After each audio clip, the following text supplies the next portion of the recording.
Bienvenue à toi dans cette nouvelle vidéo, c'est un plaisir de te retrouver. Et dans cette vidéo, on va voir ensemble où partir en couple, puisque c'est une question que peut-être que tu te poses et qui est légitime, puisque dans les relations que nous construisons avec notre conjoint, il arrive cette fameuse question d'où partir, que faire du temps libre et notamment de ces fameuses congés payés, ces fameux congés payés qu'on va avoir chaque année et qui ne sont pas forcément évidents. Parce que comme tu le sais, on est très vite éduqué quand on est célibataire à prendre des congés avec des amis ou même éventuellement seul en partant en voyage à travers l'Europe ou le monde.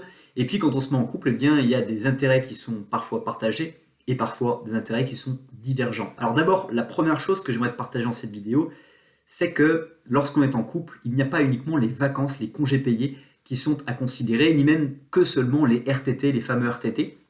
Ce qu'il faut considérer, c'est que euh, partir en couple, c'est tous les jours qu'on peut le faire. Alors comment on peut le faire? C'est d'abord le matin, on peut aller faire une promenade en vélo, on peut aller faire un footing avec l'autre personne. Le soir, on peut aller boire un verre avec cette personne, l'inviter, exceptionnellement avoir une routine d'after work éventuellement l'un avec l'autre. Donc déjà, c'est des premiers moments qui vont te permettre de construire. Alors évidemment, tu vas peut-être me dire, ouais mais ça coûte cher d'aller boire des verres avec la personne, mais ça coûte pas cher finalement d'investir dans ton couple, de créer une relation qui soit hors norme, extraordinaire, et de l'entretenir. Parce que comme tu peux le constater, si tu es en couple depuis quelques temps, c'est que la routine s'installe très rapidement et on s'accommode finalement de peu se voir, de peu échanger. Et au final, on peut très vite, sur de nombreuses années, en fait, se perdre ou ne plus avoir les mêmes centres d'intérêt que la personne avec qui nous sommes aujourd'hui. Et c'est vraiment un mal, puisqu'on aurait déjà pu partir en couple tous les jours à faire des activités diverses et variées, même si peut-être que ça te coûte, allez, peut-être 5 euros à boire un café. L'essentiel, c'est d'aller prendre ce temps avec un verre d'eau, un café, un grand verre d'eau éventuellement, et de profiter de l'autre personne. Si on va plus dans les détails, après, il y a eu ce fameux week-end qui sont des alternatives absolument accessibles à n'importe qui, quel que soit ton niveau de rémunération. Tu as la possibilité en fait de pouvoir facilement utiliser un Blablacar et peut-être faire un aller-retour dans la journée à une ville qui se situe à 1 heure, 2 heures de chez toi, ce qui fera peut-être entre 2 et 4 heures de voiture pour aller passer une journée à visiter, dans laquelle tu vas peut-être déjeuner avec elle un sandwich ou dans un restaurant, marcher, discuter, aller dans un nouveau lieu que vous ne connaissez pas et aller voir des choses. Peut-être même découvrir un musée, découvrir des choses que vous ne connaissez pas et sur lesquelles vous n'aviez absolument rien planifié. C'est pour moi les meilleurs voyages que de partir un week-end comme ça ou même une seule journée, aller profiter d'une ville que l'on ne connaît pas forcément très bien et d'aller l'explorer ensemble, tous les deux, ce qui vous permet de pouvoir avoir des souvenirs communs et d'avoir construit cette dynamique de souvenirs communs.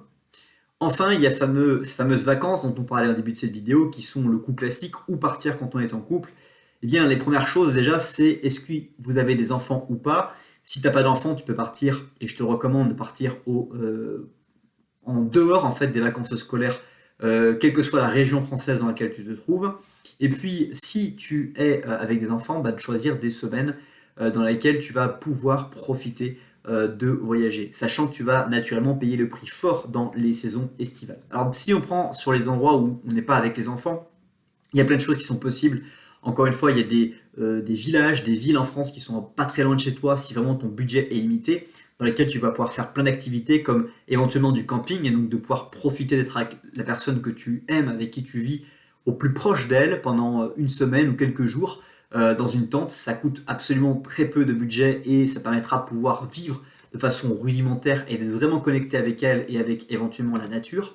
Mais ça peut aussi t'amener sur du camping, sur des locations de gîtes, éventuellement de partir à l'étranger en Airbnb ou dans des maisons d'hôtes. Bref, il y a plein de possibilités en fonction de ton budget.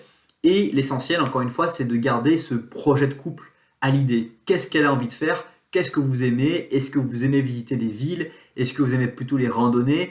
Et donc vous allez peut-être vous focaliser beaucoup plus davantage sur la montagne.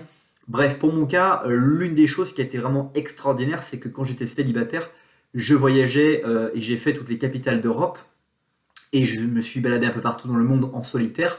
Et quand je suis mis en couple, eh bien, avec ma compagne, on s'est mis à voyager aussi ensemble, faire des semaines où on va dans une ville en particulier et on vit à notre rythme, c'est-à-dire qu'on ne va pas se stresser à vouloir visiter et torcher la ville comme bien trop souvent on a envie de le faire, mais on va profiter comme si on était en fait en train de vivre définitivement dans cette ville pour pouvoir en fait prendre du temps pour nous, tout en pouvant marcher, discuter, rencontrer, découvrir des quartiers par le hasard, parfois des choses ou avec un centre d'intérêt qu'on a visé, de façon à pouvoir profiter. Ça, c'est quand on va à l'étranger, mais également on va en France et on choisit des villes qui sont à 1 heure ou 2 heures de voiture ou de train éventuellement de chez nous, et on va profiter d'une bonne journée ou d'un week-end, et ça nous permet d'avoir vraiment beaucoup de bonheur, parce qu'il n'y a rien de mieux en fait de sortir de son quotidien, de sortir de son domicile familial et d'aller finalement profiter dans un endroit ou un autre, et de pouvoir garder des bons souvenirs, qu'il pleuve ou qu'il fasse un super beau temps. Donc, ou partir en couple de manière générale,